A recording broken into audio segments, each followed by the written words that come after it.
हाँ, इस पार्ट में हम स्टार्ट करेंगे प्रकाश का परावर्तन। पिछली क्लास में बस हमने पढ़ा था प्रकाश का नेचर और उसकी जो प्रॉपर्टी थी यानी गुण के बारे में पढ़ा गया था। प्रकाश का गुण क्या है और उसका नेचर क्या है। लेकिन इस पार्ट में हम पढ़ेंगे प्रकाश का एक महत्वपूर्ण गुण जिसको कहते हैं प्रकाश का परावर्तन। परावर्तन का गुण क्या है? हमने देखा होगा जब भी कभी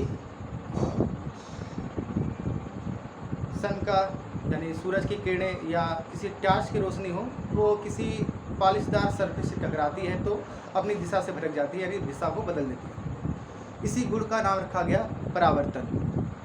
यानी इस गुण के अनुसार जब भी प्रकाश की किरणें किसी पॉलिशिंग सरफेस पर पड़ती है या चमकदार सतह पर गिरती हैं तो गिरने के पश्चात उसकी दिशा बदल जाती है और इसे नाम दिया गया प्रकाश का परावर्तन। तो इसमें सिंपली इस फिगर में इस चीज़ को समझाया गया है प्रकाश का परावर्तन क्या होता है। तो यहाँ पर हमने एक नीचे मिरर लिया है यानी दर्पण। इधर से जो किरण आएगी एक किरण आती दिखाई दे रही है, जो किरण मिरर की तरफ जाती है उसको कहते हैं आपतित किरण और जो किरण टकराने के बाद दिशा बदल देती है उसको कहते हैं परावर्तित किरण।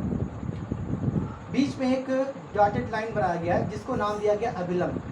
जो होता क्या है, उस मिरर के उस दर्पण के आपतित किरण जिस बिंदु पर पड़ती है यानी आपतन बिंदु पर डाला गया लंब यानी एक लंबवत रेखा होती है जिसको नाम दिया गया अभिलंब। इसे कहते हैं प्रकाश का परावर्तन। यानी ये किरण जैसे इस पॉलिशिंग सरफेस के पास पहुंची, दर्पण के पास पहुंची, टकराने के बाद ये तुरंत अपनी दिशा से भटक गई और इस दिशा में मुड़कर चली गई। तो इसको कहेंगे आपतित किरण, इसे कहेंगे परावर्तित किरण। किरण जिस बिंदु पर जाकर गिरती है शीशे पर या दर्पण पे उसे नाम देते हैं आपतन बिंदु और उसके बाद उस आपतन बिंदु पर डाला गया जो अभिलंबवत रेखा है, लंबवत रेखा है 90 डिग्री का जो लाइन है उसको कहते हैं अभिलंब। अभिलंब और आपतित किरण के बीच जो कोण बनता है उसको कहते हैं आपतन कोण।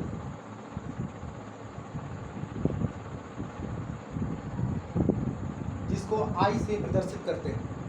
इसी तरह अभिलंब और परावर्तित किरण के बीच जो कोण बनता है उसको कहते हैं परावर्तन कोण, जिसे आर से प्रदर्शित किया जाता है, स्मॉल आर से प्रदर्शित किया जाता है। तो यह है प्रकाश का परावर्तन। परावर्तन के दो नियम भी हैं। प्रकाश के परावर्तन के दो महत्वपूर्ण नियम हैं जिसमें से पहला नियम ये है आपतित किरण आपतन बिंदु पर डाला गया अभिलंब और परावर्तित किरण ये तीनों एक ही समतल में स्थित होते हैं।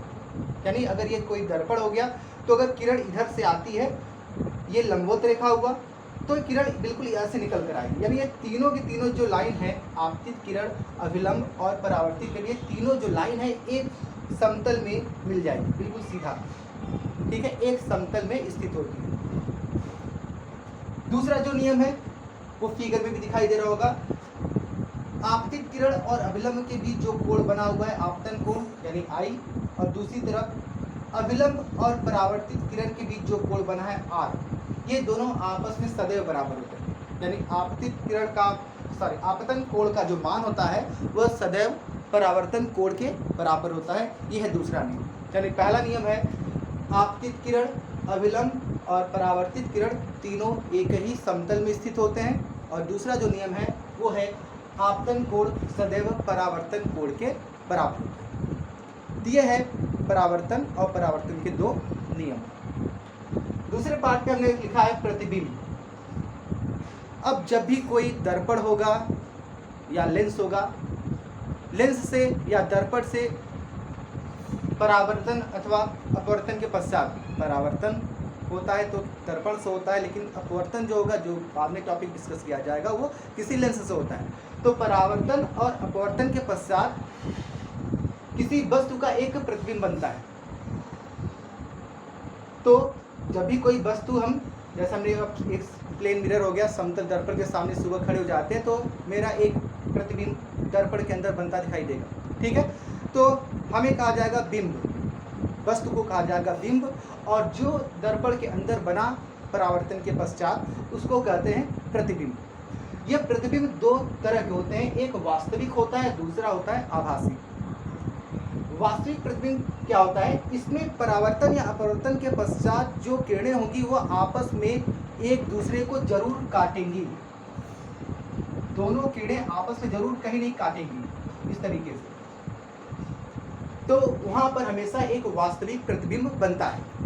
यानी जब भी किसी दर्पण से परावर्तन के पश्चात दोनों किरणें यानी दोनों परावर्तित किरणें आपस में कहीं न कहीं एक दूसरे को काटती है, तो उस कटान बिंदु पर एक वास्तविक प्रतिबिंब प्राप्त होता है। वास्तविक प्रतिबिंब की जो खासियत है, ये हम किसी स्क्रीन पे यानी पर्दे पर बना सकते हैं।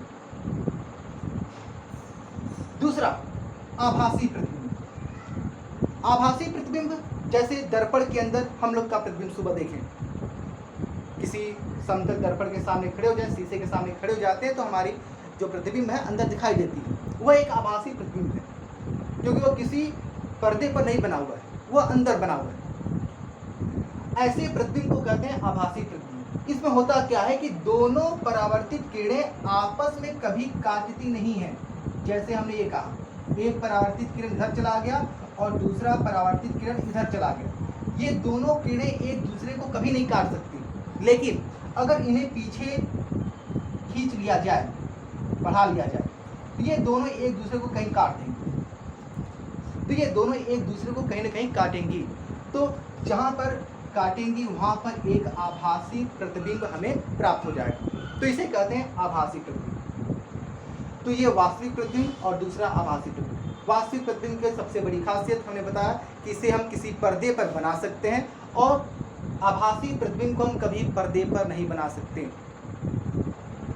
आभासी प्रतिबिंब को हम आँख से देख सकते हैं, बिल्कुल क्लियर देख सकते हैं, साफ सुथरा देख सकते हैं, लेकिन पर्दे पर नहीं बना सकते।